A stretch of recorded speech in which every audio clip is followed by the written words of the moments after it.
I knock on the door. Fuck. He never answers, right? So I start peering in the windows. Fucking all the furniture's gone. Everything's gone. He's gone. He's gone to a different territory to work. He just left, right?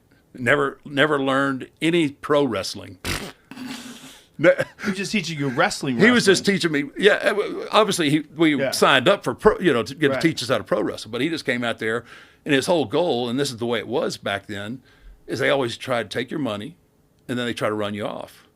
Most of the guys in that era were all shooters. They were all good amateurs. Right. And that was what they would do. They would take your money, then they'd hurt you, twist you, try and get you to quit.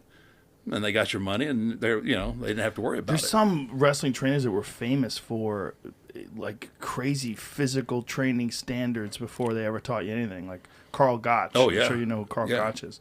Carl Gotch, who is not just a wrestler, but he's like one of the legends of catch wrestling. Yep. Catch wrestling is like it's a lot like submission wrestling that you see in the UFC or in jiu-jitsu, but it's very like wrestling oriented. So instead of whereas jiu-jitsu maybe would be, I don't want to say it's less technical, but it's more violent. It's a lot of snapping people down and cross-facing and guillotines and 10-finger guillotines. And there's still a lot of, Sakuraba was one of the legends of MMA, learned from another catch wrestler in Japan. And a lot of guys who, like Josh Barnett is another one, who's a big catch wrestling enthusiast. His style is all, and he submitted a lot of really elite guys. But Carl Gotch was famous for making you had to be able to do crazy shit.